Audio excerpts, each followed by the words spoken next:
Well, good morning, everyone. Steve Murray and Bruce Campbell here with Insurance Agency Marketing Services. Thank you all for joining us this morning. I have had a number of you ask already via email if we would be recording this event, and I've already hit the record button. So we'll make this available to all attendees and registrants as we always do after today's webinar. This is for us actually a relatively small invitee list. We didn't invite everyone to this, obviously, but we have really large attendance, which I guess I would have expected here. So thank you all for joining us today. I'll get the recorded event out to you. So the subject matter that Bruce and I want to chat with you a little bit today is how the DOL rule may affect you. And I've had also a number of questions already pop up. So many of you know how to use the question tab. I would encourage those, by the way. Questions are great. We've had a number of questions already as how the presidential election may affect the DOL. We're actually going to address that towards the end of the webinar just briefly because no one really knows, but we'll talk about that a little bit later as well. So let's get started. I'm going to just forego all of the normal commercial stuff that we always do. All of you are top producers with us. You know what we do in terms of incentives and benefits, and we'll talk a little bit more about those as we get moved through the webinar here as well.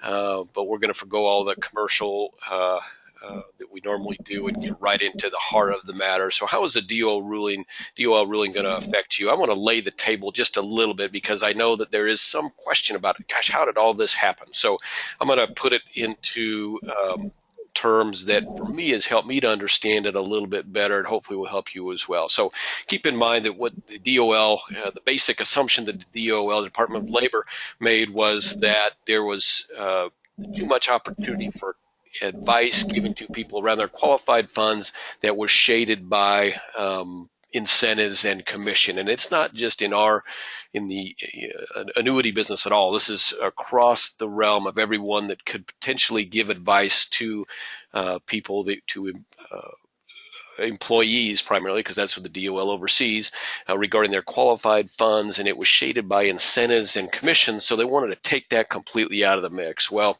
obviously we all know that that can't work because people don't work for free, not even people at the DOL, so they made opportunity for people to earn commissions by exemption. So their preference would be, and don't shoot the messenger on this, guys, this is just the fact of the matter, is that their preference was that no one would earn commissions. Maybe you would earn a fee for that advice, but you wouldn't earn any commissions. But the exceptions that they allowed for that are the most notable exception they call the best interest contract exemption. So that's what that BICE is. You guys may have heard or seen BIC, BICE, all kinds of terminology around that. But that BICE is an exemption to earn commissions, and that's what that is in essence. So that's what we're kind of we've been going back and forth with. All the other stuff around this ruling is kind of the clutter that goes with really a poorly, in my estimation anyway, a poorly done poor approach to trying to accomplish something that I think we all would agree that we want to be acting in the best interest of the clients that we deal with, but they've built a regimen to be in compliance with that is as unwieldy a thing as you'll ever see. So that's kind of the basis that we're having to deal with all this on. And now let's talk a little bit about some of the more specific things around it that might be helpful for you to understand. Let's see if we can make everything move. So let's perform a thorough review. Let's just do a page by page. I'm kidding, of course. It's 1,200 pages of stuff that most of which does not have anything to do with us. There's a lot of stuff in there about wages and how things get paid and all kinds of other stuff. But this part of it, that affects us greatly. And so let's talk about the timing of when they want to put things into effect. So it's notable that they've been talking about this for probably the last 6 to 7 years. It's been talked at the SEC level, FINRA level. There's all kinds of chat around it for a long time, and even 151A in some ways had a little bit to do with this particular issue in some ways. But when the Department of Labor then came around and circled it, remember, they only have purview over qualified funds and things to do with the employee-employer relationship. So that's why, again, a little bit unwieldy situation that we have here. But it has been in the works for years. They came out in early 2016 and said, okay, this is what we're going to do. They basically want you to be working in a compliant way beginning April of 2017, and then it goes into full effect in January of 2018. So really, for all practical purposes, most of the carriers that we've been talking to around this issue have been wanting to get pretty well into compliance, or have be moving really close to compliance at the beginning of 2017, because in effect they feel like they need to be, even though it doesn't go into full effect into January of 2018, they feel like they need to have everything that they need in place by April of 2017. And in their estimation, that's a lot of stuff, and it really is. We'll talk about that as well. So what does it say regarding qualified funds? And I want to emphasize that. So again, the DOL has purview over qualified funds, anything to do with that employee-employee relationship. And what it says about that is that basically that the advisor must act in the best interest of the client, and in order to see to that, everything that might influence him, commissions, incentives, anything that might influence him needs to be taken out of the mix. That you have to make a full review of the products that might be available to the client after doing a full fact finding, so that you can determine, okay, what are the appropriate products that might work, and what is the client's appetite for things like risk, how conservative are they, what do they need in terms of, what are they trying to accomplish, and how can you fit all that together and come up with a really super cogent and trackable fact-finding review. And then once you've done that, then how do you do a full review of all the products that might be available, and how do you then come up with just the right product? And all of those choices have to be made without regard to any benefit to the advisor. And that last point is what, frankly, is probably the most litigatable. And so that's what has companies concerned the most. And so that is where a lot of the concentration has been in terms of, what do we need to protect ourselves from? But those first two things, that full fact finding and full review of available products for best fit, those are the things that probably from a day-to-day, how is it going to affect me out in the field? Those are the things that probably have the most effect on you. And we'll talk a little bit about that as well. So again, what's it mean to you directly is that it's got to be systematized. You have to have not just you, but every advisor that is going to have the opportunity to earn commissions through a given fiduciary financial institution has to follow the same systematized approach for fact-finding and product recommendation. So what that means is that if we're going to be the financial institution, which we'll talk about that in a moment, we have to systematize that. And then part of that, of course, is disclosure. So if you're earning commissions, if you're having the BICE signed, that best interest contract exemption signed, which you have to have signed if you're earning commissions, you have to disclose in that what your compensation is, what the incentives are, and the fiduciary status, your fiduciary status, meaning that, hey, I'm a fiduciary now in this relationship, and you have to disclose everyone that is in that relationship tree, so to speak. And then the key is, and this is where I get back to that systematized and kind of a digitized platform that we'll have to work on, is that it's all going to have to be documented in a format that once the attorneys come in, because they're going to come in, they're going to say, okay, show me that all went on, and I need this. And as a firm, that needs to be maintained for a minimum of 6 years. Okay, so those are the things that functionally are most going to affect your day-to-day life and most going to affect how we work together on a day-to-day basis. I believe. Now, again, there's still a lot of things up in the air. Bruce, to this point, anything that I've said that you want to add something to? No, I think you've done a great job covering it. It's something that we're going to be able to be successful with, and you're going to continue to be successful in this business, but we are going to have to change some of our policies and procedures to make sure we're in compliance. Yep. Good point. And we'll talk a little bit more about that too as we go along the way. And I think this chart, and Bruce put this chart together many months ago, and I think it's really helpful to help us all understand kind of the differences between the things. So right now, let's start way over to the right. Non-qualified funds. Right now, the bar is suitability, and that bar right now today has not changed. So as we don't know what the future is going to hold there, but right now the only bar that we have to get over is it's suitable. The processes that we follow for suitability, where we fill the suitability form, the company evaluates it, that will not change. Now, going forward for qualified funds, now again, qualified funds, but fixed annuities, not fixed indexed and not non-qualified funds, but qualified funds and fixed annuities. The standard now is going to be best interest as opposed to suitable. So suitable is still going to be there. You're also going to have to prove that you operate in the best interest of the client. You don't have to have the BICE signed because, again, these are fixed annuities, not fixed indexed annuities. We will have to disclose compensation. Again, the incentives issue is one that we'll have to deal with, but we won't have to keep those records for the 6 years. And then, of course, you all know, because we just kind of talked through qualified funds, when you're dealing with fixed indexed annuities and VAs, fixed indexed annuities, everything besides that's not included in those other two groups is going to. So if you're securities licensed, you're selling a mutual fund. If you're a Series 65 and you're selling an investment platform to somebody, all of that other stuff is going to apply here. You got to operate in the best interest. You have to disclose commissions. You have to disclose compensation, no other incentives, and then that enhanced record keeping. So that's really the primary area that we're concerned about. But don't lose sight of that qualified funds with fixed index annuities, because who knows how things are going to play out, but that 8424 that you see, that PTE 8424, that's really what that applies to.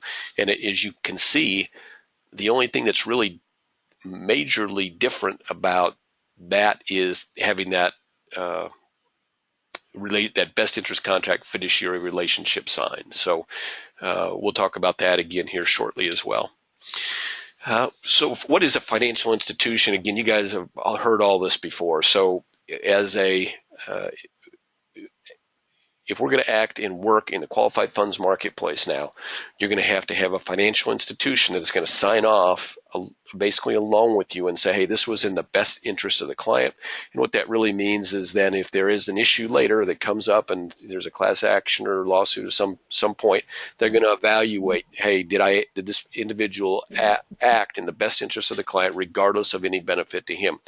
The financial institution that's going to sign off on that are the ones that they made available initially were banks, insurance companies, broker-dealers, RIAs, and then they said that we may make an exemption for other institutions as well because, of course, they were talking primarily, not exclusively, but primarily probably about things like independent marketing organizations like insurance agency marketing services. So those are the available financial institutions right now: banks, insurance companies, broker dealers. Right now, you guys may have seen a lot of, I'll be surprised if you haven't, there have been a whole bunch of noise in our industry about, hey, we're going to be a financial institution, we're going to be able to sign off on your best interest contract exemption form, and we've applied for that.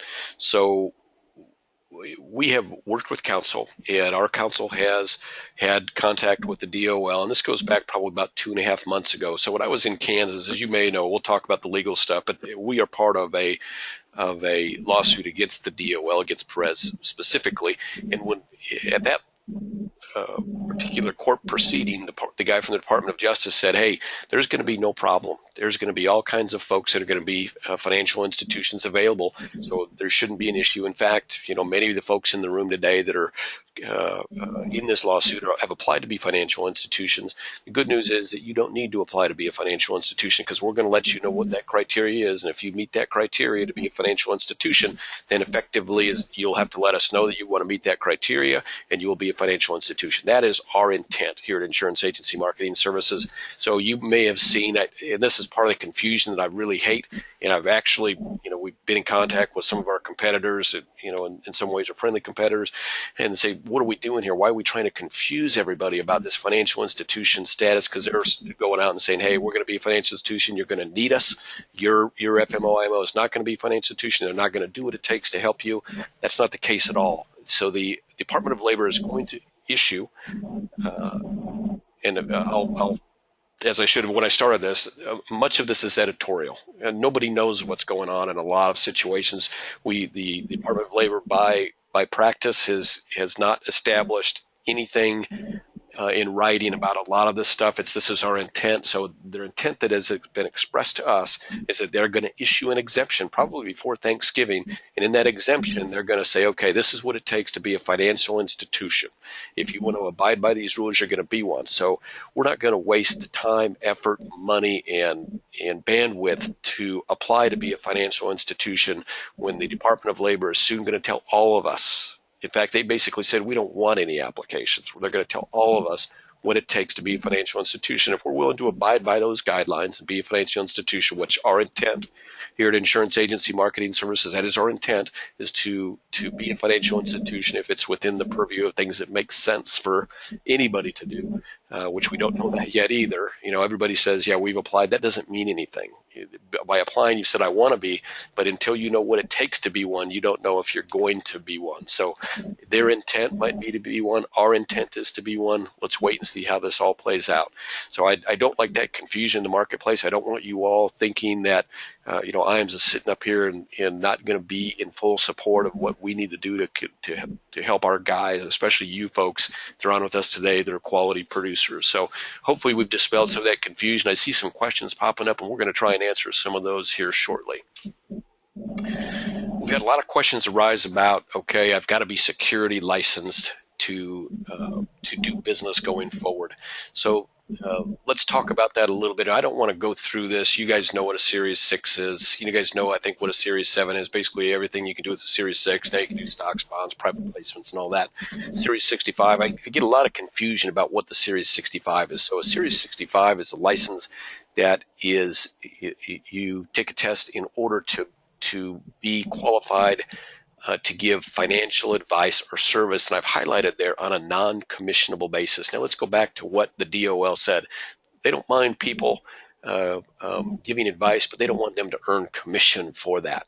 65 would seem to be exactly what they're looking for. Somebody that is out there, is qualified to give advice around all kinds of choices available to clients, but don't earn a commission. So you're thinking, well, then how does a Series 65 survive in this business? Because they charge a fee. They charge a fee on all the things that they give advice on. They gather those into a pool, and then they charge a 1% or 90 basis point or 80 basis point or 1.1% fee to the client to be kind of the master of those things. Now, of course, that has always held the individual to a fiduciary status. In other words, you're financially responsible for the advice that you give. You're not financially responsible for the results per se. You're financially responsible for the advice you give. That means you have to have a full understanding of what the client's needs, wants, and goals are, and then you have to give the right advice, make the right opportunities available to them. It is not something where, hey, something does, this is what I thought was going to happen. That's not the way it played out quite because of the way the markets went. So now your client's going to sue you. Generally speaking, that is not the way that works. Now, again, that's editorial. But the DOL has already said, what the individual is going to be responsible for is not the results of what the recommendations that they make and the process that they go through, but rather the process that they go through. And of course, that's what they're most concentrated on is, show the process, be able to record the process and go forward. So, and then I've had a lot of questions. Well, if I'm a Series 65, can I offer mutual funds? Can I offer variable annuities? So if you're a Series 65, you can give advice to your client, and some of that advice may be the recommendation that they buy products that are not guaranteed products. In other words, investment advice, investment platform, managed accounts, things like that. And might they include packaged mutual funds? Sure. Might they even include, there are indexed annuities being developed that are non-commissionable. And the reason that they're non-commissionable is because they're meant to be put into an advisory platform. So you might say to your client, hey, here's an indexed annuity. I think it's a perfect fit. There's no commission paid on it, but I'm going to wrap that up in my investment account, and I'm going to earn a 1% ongoing trail, or not trail. Scratch that. It's not a trail commission at all. It's an investment fee. I'm under 1% or 90 basis point fee on that asset as well. So, and there are a couple products out there like that already. There are variable annuities that are set up that way. And of course, we'll talk a little bit about what our intent is, but there are all kinds of packaged investment platforms out there that don't pay commissions, but rather are meant to be put into an account like that and a fee charged to the client on that. And that's what a Series 65 in short is. So as you all know, I've had a lot of questions about pending litigation. So there are really right now trying to think if there's a fifth. And there's right now 4 suits out there. And as you may know, if you've watched the trades at all, NAFA's injunction request was denied. NAFA has already filed an appeal. Our group, the MSG group, we were down in Kansas. God, seems like ages ago now, but it was sometime, I believe, in September, early September. That was heard and is still pending decision. Probably the largest and most comprehensive of all the suits is meant to be heard at this point, I think sometime in November. And then there's another lawsuit that was recently filed by Thrive, and I don't know when the hearing date, if it's been set on that, I don't know what it is, but there are really 3 ones that are still pending decision, and then NAFA, of course, is under appeal, and we'll see how that all plays out. I don't think it would be wise at this point to assume that any of those lawsuits is going to have a major effect on what the DOL has put forward here. At best, we might see some delays and some minor changes and some nibbling around the edges of what the DOL was trying to accomplish here. And again, editorial, this isn't fact, this is my opinion. I don't think we can expect any major changes coming from any of the lawsuits, at least currently. And we'll talk about that in a moment as well. So producer choices at this point, and obviously the first one is said a little bit tongue-in-cheek. For you guys, I just don't see this as being exit marketplace as being an option, but obviously we got to put on there as one option to consider. And by exit the marketplace, you may say, well, I'm just not going to deal with qualified funds anymore. I think that's probably a poor choice and short-sighted. But again, or you could say I'm going to start selling something else, or I'm going to join my brother-in-law's. I don't, a lot of things you could do there. Another choice is that the product manufacturer, the carriers, might sign the financial institution. So over time, that has developed. Initially, companies were right up front. We're not going to sign it right up front. We are going to sign it. I would say right now we're probably, most of the companies that we're dealing with are either we're not going to sign it, or a couple of have said that we might sign it. There might be an expense involved with that. Obviously there's going to be an expense involved with that, but how we're going to do that, we don't know. And primarily their thinking is almost transitional. So they're thinking we might, if need be, for a while we might sign it, but eventually we think that there are other people that are more appropriate to sign that. The next choice is many of you are already 65, 6, or 7 licensed. And in that case, then your BD or RIA would sign as a financial institution. And this is key. This financial institution part of it, I think, is a key factor that maybe the DOL didn't think through completely, really, when they put this thing on paper and put it out. And it's the thing that's, I think, causing the most consternation in the marketplace in general. And so that's what I'm going through here right now, who might appropriately sign as the financial institution. Another choice, of course, would be working through a bank, and of course, that's almost always an employee-employee relationship, but a bank could certainly sign as a financial institution. And then that last one, the marketing organization, signs as the FI. I think the primary reason that we've seen so many carriers back off wanting to be considered to sign that financial institution is because more and more, as when the rule first came out, that little line about they might consider other options for people to be the financial institution, that was added in there as I think a last minute thing by the DOL. And the reason I say that is because after I saw the rule within about 5 days, I'm okay reading through it. I'm thinking, okay, what's this other, that could be someone like us. And when I called them and asked them about it, there was not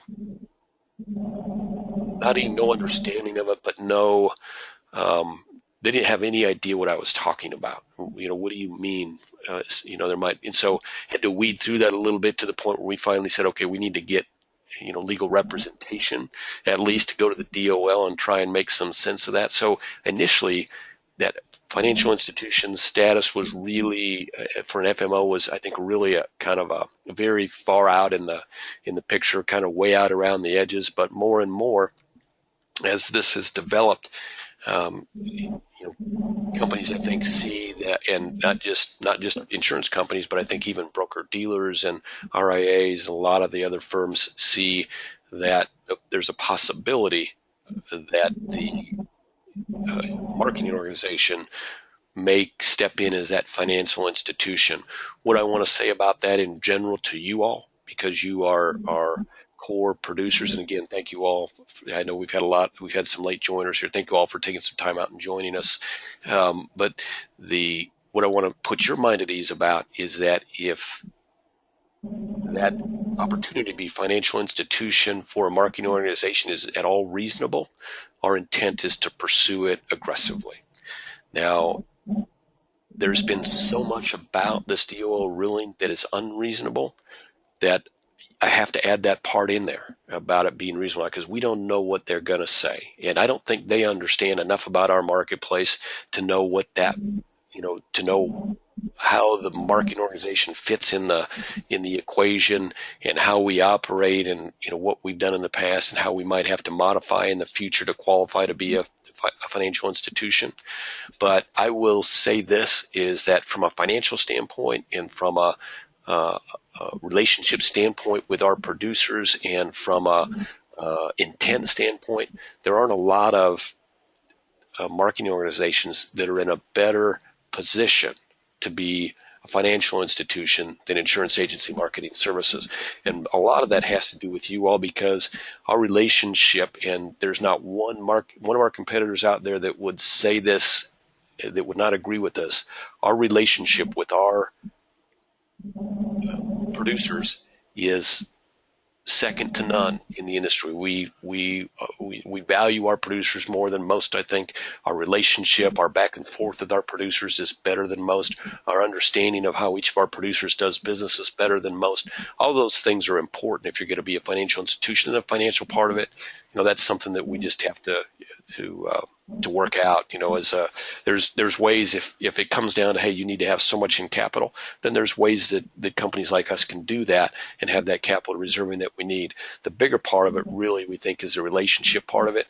And I know a lot of our competitors, their relationship with their producers is second, third, fourth level. In other words, they know who their producers are, but somebody else is kind of in charge of that, knowing what he does. That's not the way it is here at IAMS. Our relationships are, I think, very, very close with our guys. So from a marketing organization standpoint, I don't know that anybody's in a better position than us. As long as those requirements are reasonable, we're gonna aggressively follow our intent to be a financial organization. Okay, so what can you expect? So, and this is a developing, and the commissions initially when it came out, they were like, oh, we're going to go to all, really low trail commissions. Over time, that's developed, and most people have come to agree with what our take is here, is that the commissions that producers earn in our slice of the marketplace are already reasonable.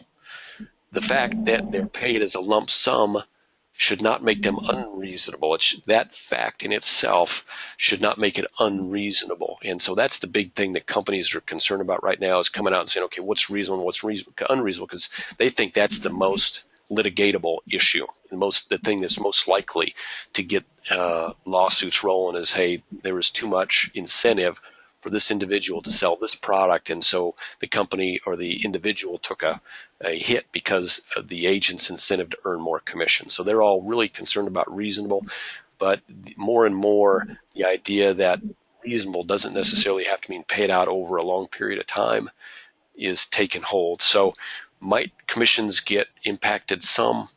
I could see it, but are we looking at 1% level commissions? Are we even looking at we're going to have to go like a 3 or 4 and 30 or 40 basis point trail types? No, I think there's still going to be opportunity to earn 6 to 7% commissions on 10-year products.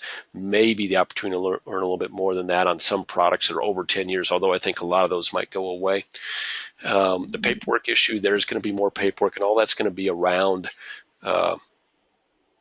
establishing that we did we're acting in the best interest of the client, and establishing that by paperwork. The full financial analysis, the full product selection process is going to have to be documented.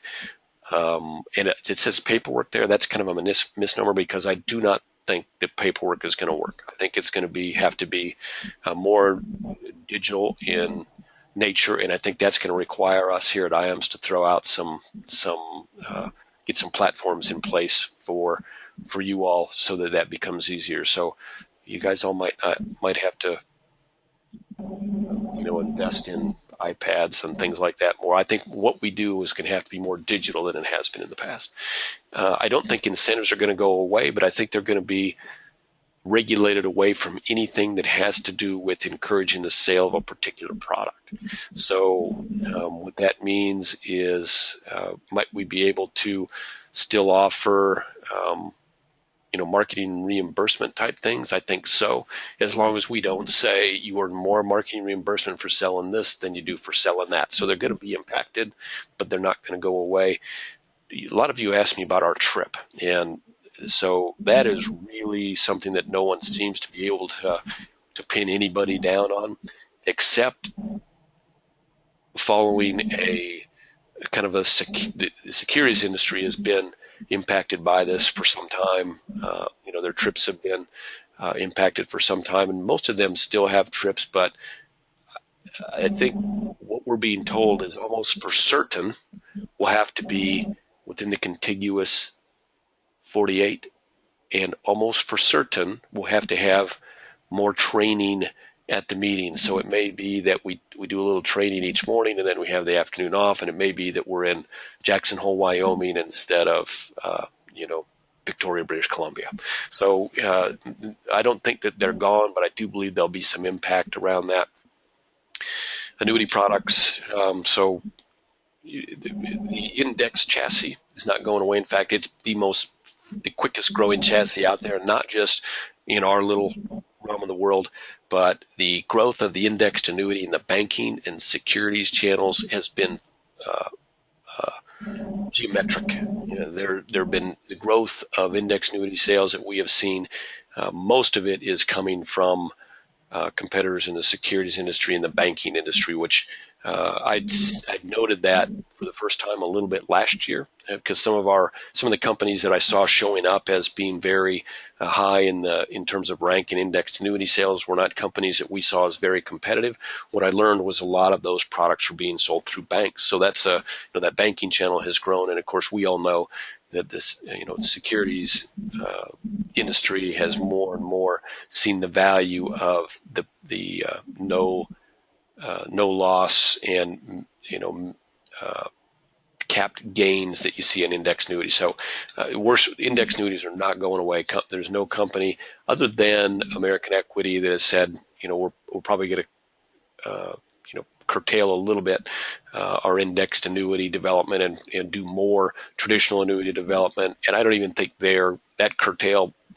I don't think that's going to happen much. I think they're going to continue to come out and be really innovative on the indexed annuity side, just like all companies. But I do think you're going to see more innovation around traditional fixed annuities because of the different standards that traditional fixed will be held to in the qualified funds market. So keep that in mind. Now, that's the way it is today. Over time, I think a lot of this stuff is going to morph together. Bruce, any thoughts on anything that we've talked about in the last 3 or 4 slides? No, it's like you said, there's a lot of editorial out there. Mm-hmm. And there's some natural assumptions that we're making, which I think are going to come to fruition. And we're getting some good questions across. So yeah, let's move forward, and then we'll get to the questions and answers, I think. Yeah, we've got just a couple of quick prepared slides which may answer some of those questions. Then let's go back and take some time. We'll just go through the questions all at once, if that's all right with everybody. Okay, let's move on here. Okay, so as I mentioned, I've gotten a lot of questions over the last couple of days about what does the election, how does that affect the DOL? So in a lot of the stuff that we're addressed by the Trump organization prior to the election, they expressed that the DOL and even Dodd-Frank, that goes back to 2008, 2009 when Dodd-Frank kind of came into play, that they thought both of those were industry or overreach on behalf of the government and industry dampening, which I don't know that even anyone would deny that. All of them were probably over-designed or over-implemented, and now that's kind of, if you were going to say, what does Donald Trump stand for?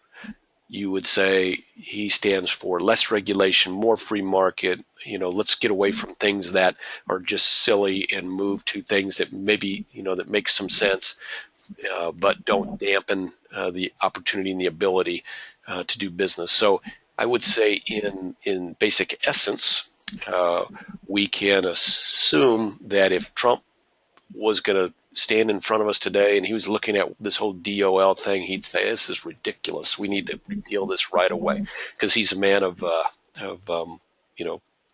clear opinions. So the question then becomes, how does this get in front of him? How does it make its way? Because there's a lot of things, as you know, he's got walls to build and trade deals to do and all kinds of, the rhetoric around all the things that he's got that he's going to do if he does everything he talked about pre-election, going to keep him pretty busy. So the question is going to be, how do we get it in front of him? We talked about those lawsuits. I think some of those now are going to be looked at a little bit differently, given that we're not going to have Hillary in the office. It's going to be Trump.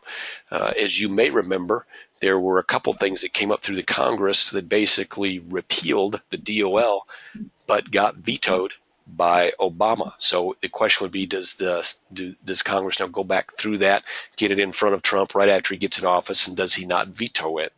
And I think if that happens, I don't think he would veto it. I think he would let that go through. The question is, when the Congress originally put that through, and they knew that Obama was going to veto it. So now, are they still as behind that now, knowing that it's not going to get vetoed? That remains to be seen a little bit. Some of these lawsuits, as they percolate up to the top, and some of the judges even hearing the lawsuits, are going to have a different feel or a different and it shouldn't be that way. It should be right or wrong, based on the Constitution and based on the merits of the case. But we all know that there's politics involved in this stuff too. And, now the politics have changed substantially. So does that influence the way that some of these judges rule? Where the first judge said, hey, we're not even going to grant an injunction. We're going to slow this thing down. If Trump were president, might he have slowed that down? Hard to say, but I'd say there's certainly a much better chance. Our judge down in Kansas seemed very open to what we were saying, but we also had the feeling he was going to wait and see what the NAFA guy did, the NAFA judge did, before he ruled. And if he's going to follow right along with that, that would mean that he's not going to grant our injunction either. But his view now may be different, since he's going to be dealing with a Republican Trump administration. So there's a lot of things that could affect that. But it would be a serious mistake if we just said, hey, let's drop everything that we're doing and assume that this thing is going to get rolled back. I think that's a real simplified, might the easy money be on that? Yes, but the smart money I don't think is there at all yet, because there are a lot of entities, even within our industry, that see some positive, some dollars and cents positive on how this is going to affect them, that in voice may be against it, but in practice may not. And so how that gets filtered up through the Trump administration, that's pretty blunt. And I know I can be blunt with you folks because of who you are in our relationship. But there's some things that remain to be seen there. So we cannot here at IAMS assume anything but what we know is going to happen, because even as of today, the preparation that we would need to do internally and then helping you all be prepared, if we're going to have this thing in place by April 1, I have no doubt that we're in the right shape and the right frame of mind, but it's still a lot of work. We still got a lot of work to do, and we're going to get it done, but it's still a lot of work to do. We can't afford to just sit around and wait for it to get done. if along the way something happens and this gets derailed or delayed, we might throw a small party here between you and I, because this is, I don't think we're doing anything necessarily to help the client here, but it's causing a whole new level of paperwork and digital communication and development of things that, we're a sales organization. They want to move us into a much more administrative organization. That's not our strong suit. We can get there. We can do it with the best, but that's not our strong suit. So as things develop, obviously we're gonna let you all know what we're thinking. But what I wanted to do today, more than anything else, with you all, this core group of folks, it's really important to us, and I think IAMS is hopefully important to you. Is we want to let you know. A lot of the anxiety that's being created there's a lot of marketing out there around it. They're trying to create anxiety to anytime you can create disruption, that creates opportunity. I just wish that they wouldn't create disruption around trying to scare tactics. This is really what I felt like what was going on. And Bruce and I had some conversations, and we said, look, let's refrain from that a little bit. And then all of a sudden we started seeing it pouring in over the last couple of weeks from some of our competitors. So we really felt like we needed to sit with you all here for just a little bit, explain our point of view, explain where we think the things that we think you need to know and be concerned about, but hopefully relieve a little bit of the anxiety and a little bit of the deer in the headlights outlook that some of our competitors are trying they're trying to create. So hopefully we've done that a little bit, and I'm thinking maybe we've got. Again, here's IAM. So we're going to continue to fight our fight in the courts. We don't think this is right.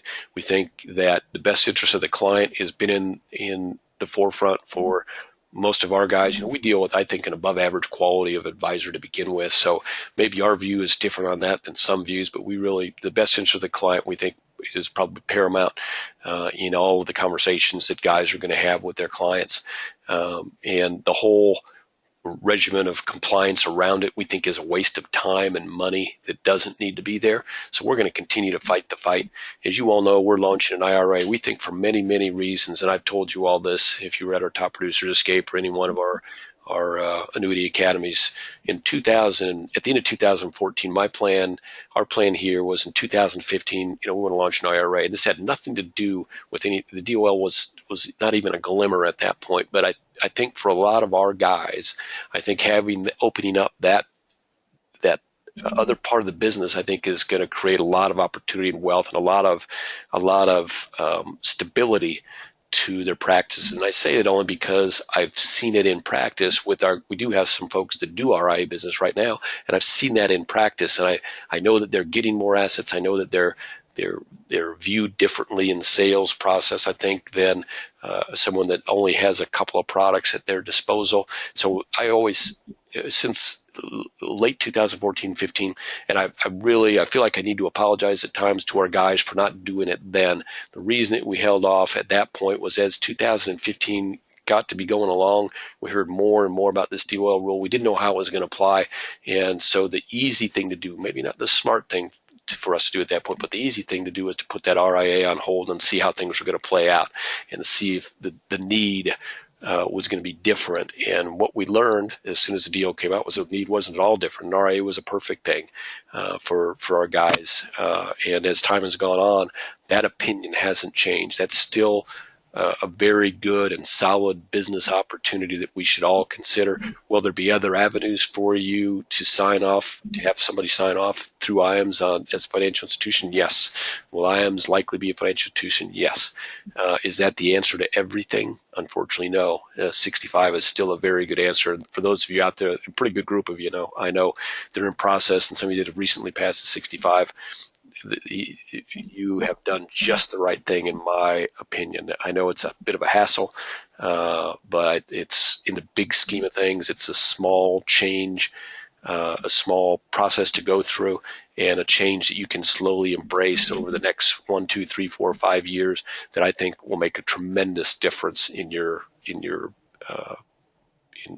in your business and in your profitability as a business. So many of you that are securities licensed, we think that it's, in light of the DOL, many broker-dealers have taken a fairly aggressive approach, and they're looking at this, I think, in some ways as an opportunity to gather their arms around much more of your business.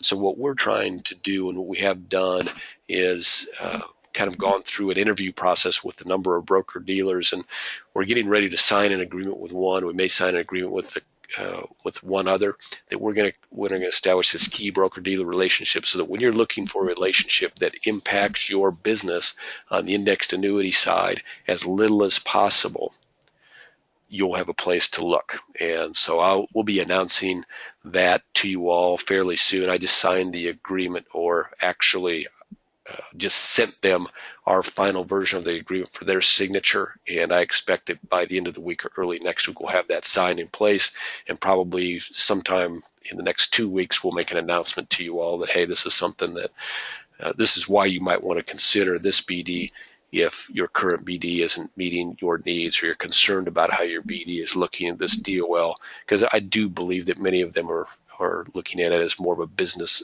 opportunity and a grab, more than what's in the best interest of you or your clients. And then, of course, financial institution status. I can't emphasize this enough. I hate that there's so many people out there saying, if, hey, we've applied to be a financial institution, yours has not, that means, that we're better than them in some way. Not the case at all. All of us in the end are going to be offered the opportunity as an exemption to be a financial institution. Some will choose to go forward, some will not. It's our intent at this point to move forward with that, depending on if it's a reasonable. There's some things that in your business you would do based on the reasonableness of it, and if it's something that's going to majorly impact your business, as this decision would, we're going to side on the side of intent to be a financial institution, probably more than some of our brethren that have already officially, quote unquote, applied. So keep that in mind as you're going forward, and don't let somebody rattle your cage about something that doesn't need to be rattled about. I can't stop them, but that doesn't mean we all have to listen to it. Okay, so now, Bruce, before we go to hit on some questions, are there any comments that you might have? Well, no, Steve, you've done an excellent job hitting all the high points and putting it into terms so everyone on this call can understand how it impacts them. And I guess the bottom line, everybody needs to understand that for over 30 years, IMES has always had the agents, the producers back, and this is just another chapter along that.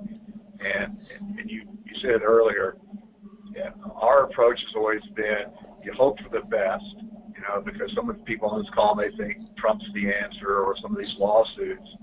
And it's okay to hope for the best, but our approach has been more conservative, that you plan for the worst. That way, no matter what happens, because all these things are out of our control, we've got you in a position to continue to be successful. And that's the approach I like. Well, I don't, the past 30 years, that's kind of always been our, it's not that we haven't met some other challenges along the way, and by we, I mean here at IAMS and all you out in the field, there have been all kinds of challenges that we've had to meet in our business since we've been doing this. This is another of those, and in every challenge, there's some opportunity that lies in there.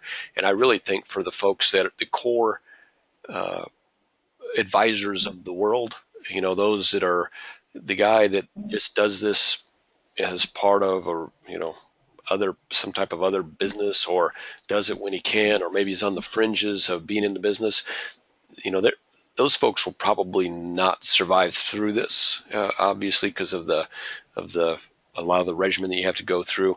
But those that do, there's going to be more business and opportunity for them. So when I look at the folks, I'm just looking through the names of the 150 or so guys that are with us here today. There's not one of those that I see that it's not going to be some opportunity for. It's just a matter of, got to prepare right, and if all we got to do is prepare right to be successful, we can do that all day long. Nobody's put anything in front of us that we can't accommodate. So there are quite a few questions out here, and I think some of them we may have answered along the way, but I'm going to go ahead and answer them all and right down the line, and you see them too, Bruce. So I see Mike's got a question about, will a 65 be an absolute necessity? Hopefully we've addressed that. So no, the answer is no. A Series 65 will not be an absolute necessity at all. There's going to be all kinds of other opportunities. All kinds might be an overstatement. There will be other opportunities to continue to work in the qualified market without a 65. Between us all here today, I think that it's the best opportunity. And if you have to look at yourself in the mirror and say, okay, why not do that? What's holding me back, and make sure that the reasons that you're not doing that make sense to you from a businessman's perspective. The test is not, the test itself is. We can get you that passed. That's not the question. They're never going to pass it on their first shot. No, but we can get you that passed. That shouldn't be the thing that stops you.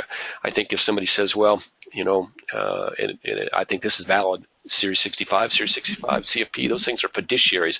That's a different level of responsibility that maybe I don't want in my business.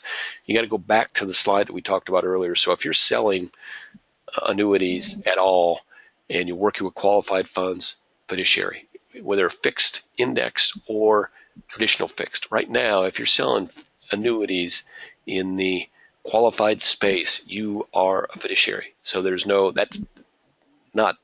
DOL has established that. So the only question then, fixed indexed over traditional fixed, is the paperwork and the processes you have to go. But in either case, you're still a fiduciary. Mm-hmm. So if you want to continue to sell annuities, I think you have to take that into account and say, okay, I'm going to be a fiduciary anyway, so maybe I need to have other products that I can offer, other opportunities I can offer my client to go forward. So is it necessary? No. To be to be able to gather as much of the business in and to be safe in your position as a fiduciary, I think it's a really, really, really, really good choice. Hopefully I didn't use really too many times there. All right. So Joe wants to know, do the incentive items apply from carriers? So many of you may have been, for instance, on the American Equity call here recently they basically suspended their Gold Eagle program. If you've paid close attention, you know that their current trip is qualification ends at the end of March, so April's not included. The carriers think in general that they're not going to be able to offer incentives at all, because then they're incenting you to sell their specific products, and that may not be in the best interest of the client. It may open them up to and may open anyone in that fiduciary responsibility hierarchy up to lawsuits. So I think that companies are going to be less able to do things over time. They may find that they can do some things that they weren't able to do before, but I'm not sure where they'll be. I think they're pretty much out of the incentive and marketing support business, at least for the foreseeable future. Next question. Okay, so do we need a Series 6 or 7 prior to getting a 65? No. If you looked at the charting that we did earlier on securities licenses, 6, 7, and 65 are actually totally unrelated. A 65 basically gives you the ability, you go through a regimen of testing that gives you the ability to offer investment advice, and for that investment advice to receive an ongoing fee. That's what a Series 65 is. So can you say, okay, now I'm going to sell a stock as a Series 65? No, you cannot. But can you offer investment platforms, managed or packaged products that are securities to your clients, and then charge them a fee for that? Yes, you can. If you're a Series 65 and you offer an indexed annuity that pays a commission, you have to have that best interest contract exemption form signed that lets your client know that, yes, I did receive commissions for this. There is an incentive for me to sell this product that is greater than my ongoing fee incentive, and here's what those incentives are, here's what that commission is. So no, the short answer is you do not have to have a Series 6 or 7 to be a 65. Those are actually fairly unrelated designations. So is a Series 65 license going to suffice? If you want to offer individual sale of stocks, you need to have a Series 7. If you want to offer individual sales of a given mutual fund, you have to have, that pays a commission, you have to have a Series 6 at least. So will that suffice for most of what you offer now? Absolutely. Will it also open up to you other things that you can offer your client outside of guaranteed product solutions? Absolutely. And we'll talk more about that as time goes on. As you may or may not know, some of you already know because we've had some conversations, but the IAMS RA is going to be called IAMS Wealth Management. We're going to have a number of investment platforms. Sometimes they call them investment sleeves. They're packaged investment products that are managed by large institutional investment managers that you would be able to offer to your clients. You will not be able to earn a commission for offering those as a Series 65, but you will be able to charge your client a fee to offer those products. And that fee, normally those fees range from anywhere from 50 basis points annually to 1.1, 1.2 annually that you would be able to earn in order to or earn by offering your clients those packaged products. So a Series 65 license, that's correct, Mr. Harkins, a Series 65 license will not be required. If IAMS becomes a financial institution, will you require us to have a Series 65 or 7? So obviously there's a lot of confusion about that. The short answer is no. If any financial institution, if they're willing to sign off, which effectively we would be, if they're willing to sign off as your in your fiduciary hierarchy, because you're going to be a fiduciary and that financial institution is going to be a fiduciary, which in short means that both of us are going to be able to be sued. Gosh, that's really black and white, but that's really the thing that probably is most concerning to all of us. And just by being the financial institution and you not being Series 65 licensed, that would be the case. Now, will you still be a fiduciary in that process? Yes. Will we be a fiduciary in that process? Yes. The difference is that if you have a Series 65, there are other product types that you would be able to offer in addition to fixed indexed annuities. And this is probably something that maybe I would only say to this group at a higher level. The best interest regimen that we're going to have to go through is going to be different than suitability. So if you've all been through a few of these on a suitability basis, which I know you all have, and heard back from the company, hey, we do not find this suitable. And they might say, we say that, of the 280,000 in this account, we could see from a suitability standpoint that 220,000 could go here, but maybe that other 60, we don't find that to be suitable. Maybe you've had those conversations before and they can be quite frustrating. Under the best interest regimen, you're probably going to see in general more of that type of situation arise. And maybe where you could see where a company or your financial institution, your broker dealer, your RIA might say, hey, we think it's suitable that only of that 280, only 170 go into a fixed indexed annuity based on all the information that you collected and made available to us. So your question then is going to be, okay, what's going to happen with that other 100,000 or other 160,000 or other 170,000? Because there's not going to be a lot of flexibility in that, hey, this is either in the best interest of my client or it's not based on the information gathered. Won't be a lot of flexibility. Just like at the suitability level, there's not a ton of flexibility there. So then the question is to be, okay, how am I prepared to handle that? Do I want to refer that off to somebody else? Am I just going to leave it with the other broker? How am I going to replace the revenue that is now not going to be there for me? I think Series 65 from that standpoint makes a lot of sense. But would it be required to do some of the things that we do now? The answer in short is no. Thank you for got a lot of complimentary stuff here. Again, will 65 be necessary to sell traditional fixed annuities? No, it's traditional. Hopefully we've dealt with that now enough. If you have any questions on that, Mike, let me know. Trump's close advisor from Skybridge Capital, Anthony Scaramucci. I did see that. So be careful of what is said pre-election and how that plays out post-election. So the question you have to ask yourself is, has any politician ever promised something before the election that they did not deliver on after the election? There's a lot of reasons why that they can defend on why they didn't deliver on something. And remember, an advisor of Donald Trump is not Donald Trump. And an advisor of Donald Trump pre-election may say something. So I think be careful of acting directly on that. But yes, I did see that article, Harry, and I, like I said, if the sooner, if he's going to roll this back, the sooner he does it, the better, because we got to keep acting like everything that is in that DOL ruling we're going to have to abide by. The value of a CFP designation. So the value of the CFP designation, I think, is very high. So all of you that are out there, and I know there's a number of you on board this day that are CFPs, as part of your CFP designation, you are already a fiduciary. So if someone is a CFP and all they have to do is file on be a Series 65, and effectively there's no testing involved for that,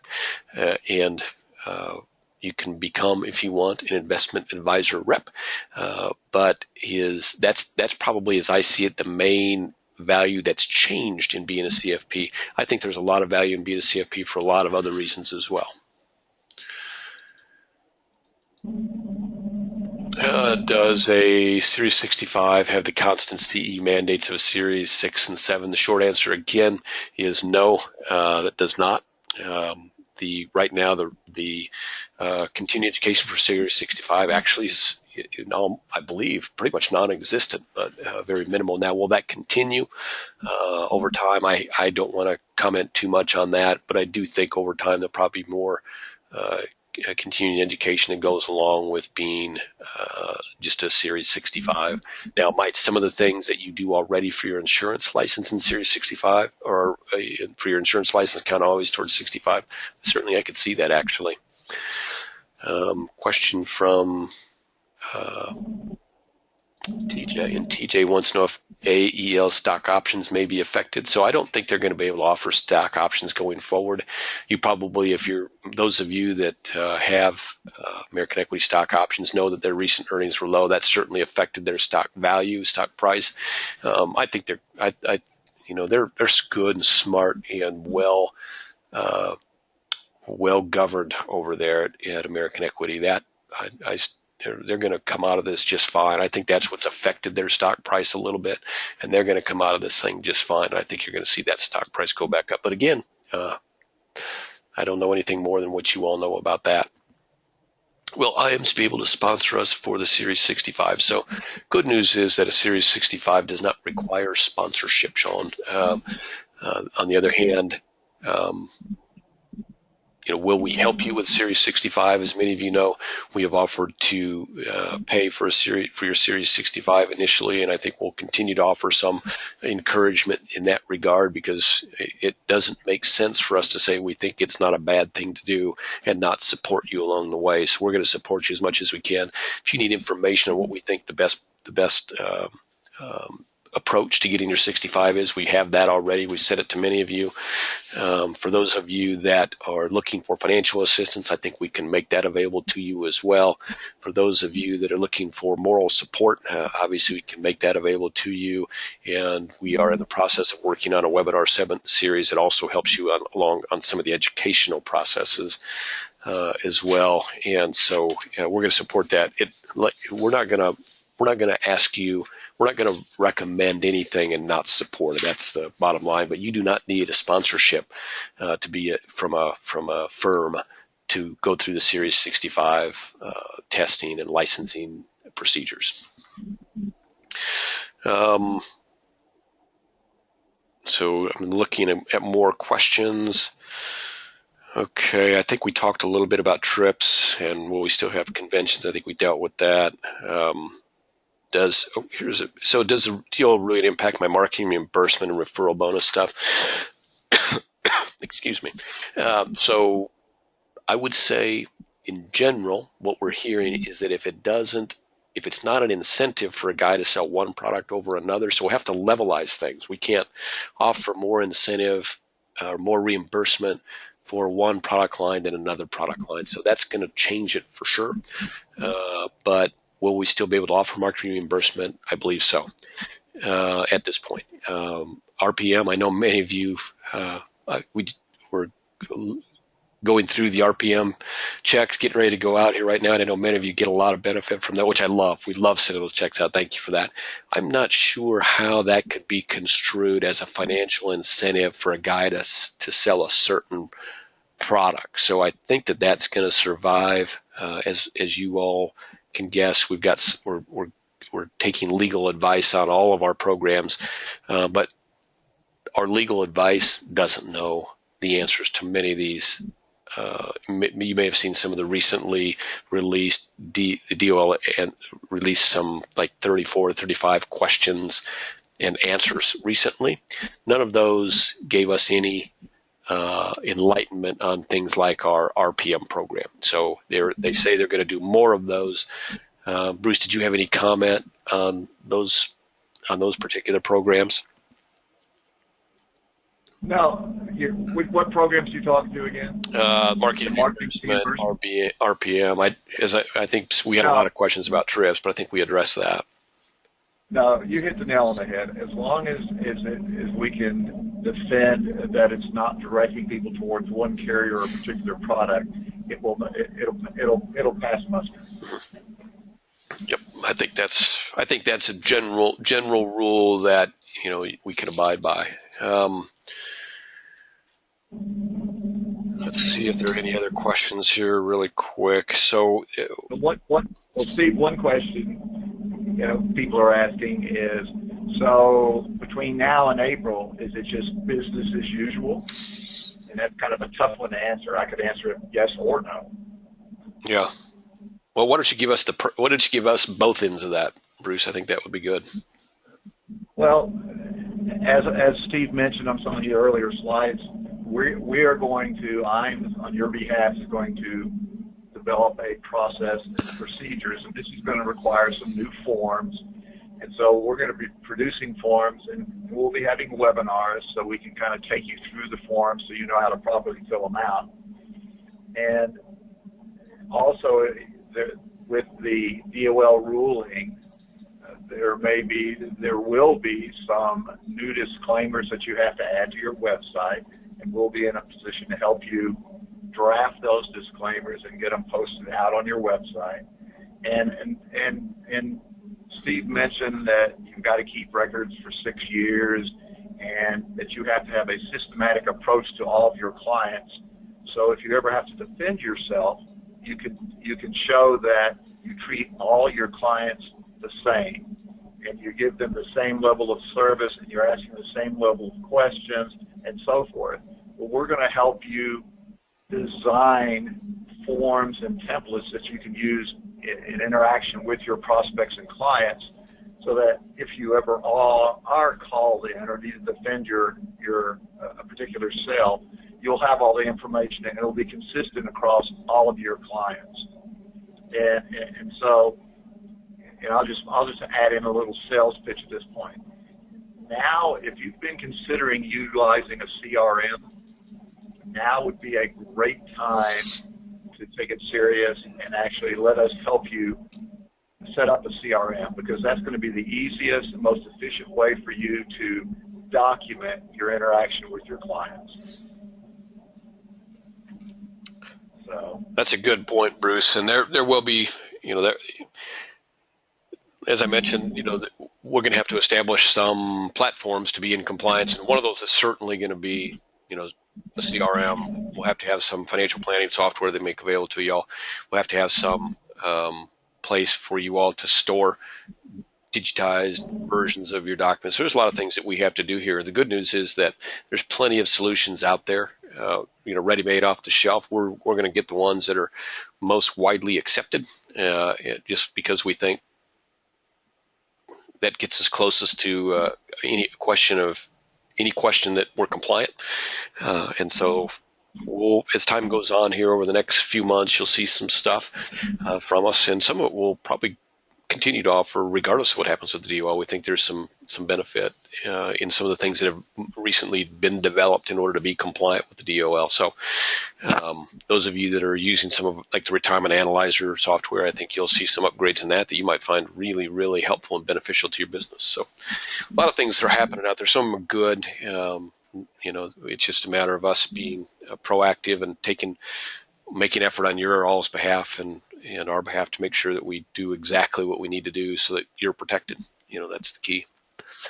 I know that I've skipped through there's so many questions here, and I know I've skipped through a few along the way. If there's any that I neglected or didn't get answered, or maybe some way that you typed it in that we didn't get answered just quite right for you, certainly give myself a call and give Bruce a call as well. I would say we'd probably be your two main contacts for maybe some of those more developed questions, but our whole marketing staff has got a pretty good feel for what's going on here and can probably answer about 85 to 90% of the questions that you might have about how we're moving forward and why we're moving forward in such and such a way. Anything else that we need to address here? I did record this event. Probably some of the last part here we'll cut off and try and get it so it's a manageable size for y'all, but we'll get it out to you. So if you want to go back and listen to it again, or maybe you not sure about something, that will be available to you. As I end up, I want to say thank you all for your trust. I think many of you have expressed anxiety and concern about what's going on, but also some surety that we're going to take care of it here at IAMS. I think that's well placed. In fact, I'm sure it's well placed based on what I know at this point. We've been in the business 30 years. We're probably one of the more established marketing organizations out there, and we've got good people that are looking forward to the challenges that can help you all meet your business needs. So I appreciate all your encouraging remarks in that regard, and like I said, I think they're well placed. Is there anything that you want to say as we finish up, Bruce?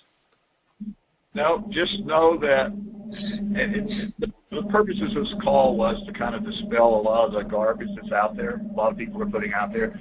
Everybody needs to understand that we've been dealing with this full-time for months and months. And so you just need to have the confidence that we got your back and we're going to walk with you every step of the way.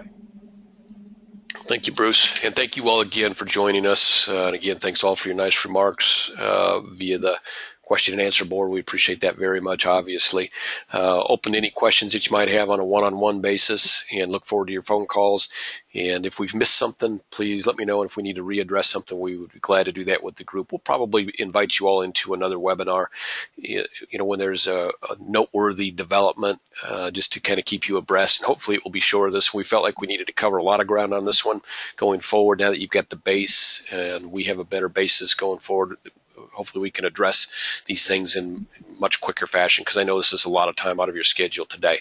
So again, thank you all very much for joining us. Most of all, thank you for your business and your trust in the firm here.